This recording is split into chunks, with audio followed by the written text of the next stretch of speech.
আসসালামু আলাইকুম।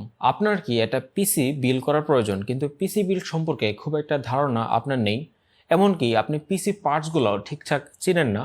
তাহলে আজকের এই ভিডিও থেকে আপনি পিসি বিল্ড সম্পর্কিত বাস্তবধর্মী একটা গাইডলাইন পাবেন, যাতে করে আপনি আপনার জন্য একটা ভালো মানের পিসি বিল্ড করতে পারেন। শুরুতেই আমাদেরকে ভাবতে হবে যে এই পিসিটা আমার কি কাজে প্রয়োজন। এটা হতে পারে অনলাইন কিংবা পড়াশোনার কাজ, এটা হতে পারে অফিসিয়াল কাজ, এটা হতে পারে প্রফেশনাল মানের গ্রাফিক্স করা, ভিডিও এডিটিং করা, কিংবা এটা হতে পারে গেমিং পারপাস। তো আপনার যে পারপাস বা উদ্দেশ্য সেটা আগে নির্ধারণ করতে হবে।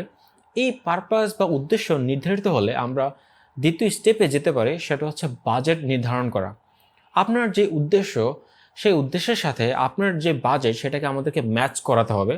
যদি আপনার উদ্দেশ্য হয় প্রফেশনাল মানের গ্রাফিক্স করা, ভিডিও এডিটিং করা, তাহলে আপনার ন্যূনতম বাজেট হওয়া উচিত 35 থেকে 40 প্লাস। যদি আপনার উদ্দেশ্য হয় 3D মডেলিংয়ের মতো ভারী কাজ করা, কিংবা double A triple A gaming streaming করা, তাহলে আপনার বাজেট ন্যূনতম 55 বা 60 থেকে শুরু হওয়া উচিত। আমি একটা রাফ আইডিয়া দিলাম। একটা পিসি বিল্ড করার জন্য আমাদের কিছু কম্পোনেন্টের প্রয়োজন হয়, যেমন motherboard, processor, RAM, power supply, HDD বা এসএসডি, গ্রাফিক্স কার্ড, কেসিং। এই পার্টসগুলো দিয়ে আমরা একটা পিসিকে বিল্ড করতে পারি।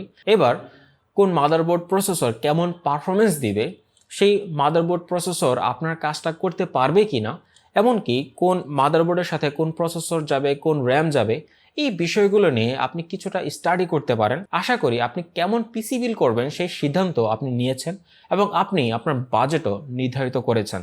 এবার যেটা প্রয়োজন সেটা হচ্ছে একজন বিশ্বস্ত ট্রাস্টেড সেলার। বিশ্বস্ত সেলার বলতে বোঝাচ্ছি যে আপনাকে অরিজিনাল অথেন্টিক প্রোডাক্টের কথা বলে রিফারবিশ, নন চ্যানেল, তারপরে সেকেন্ড হ্যান্ড প্রোডাক্ট ধরিয়ে দিবে না, এবং আপনাকে একটা ডিসেন্ট আফটার সেল সার্ভিস দিবে। যদি ডিসেন্ট আফটার সেল সার্ভিস না থাকে, তাহলে যখনই আপনার পিসিতে কোনো সমস্যা হবে, আপনি সেই পিসি নিয়ে মহা মুসিবতে পড়ে যাবেন। হয় এটা ওয়ারেন্টিতে আটকেই থাকবে, না হয় বলবে যে এইটা ওয়ারেন্টি হবে না। এরকম নানামুখী সমস্যা আমরা বাংলাদেশের মানুষ ওয়ারেন্টি থেকে ফেস করি। তো এই কারণে আপনার একটা ডিসেন্ট সেলার প্রয়োজন, যাতে করে আপনার এই পিসি বিল্ডিংয়ের জার্নিটা এবং পিসি ইউজ করার জার্নিটা স্মুথ হয়।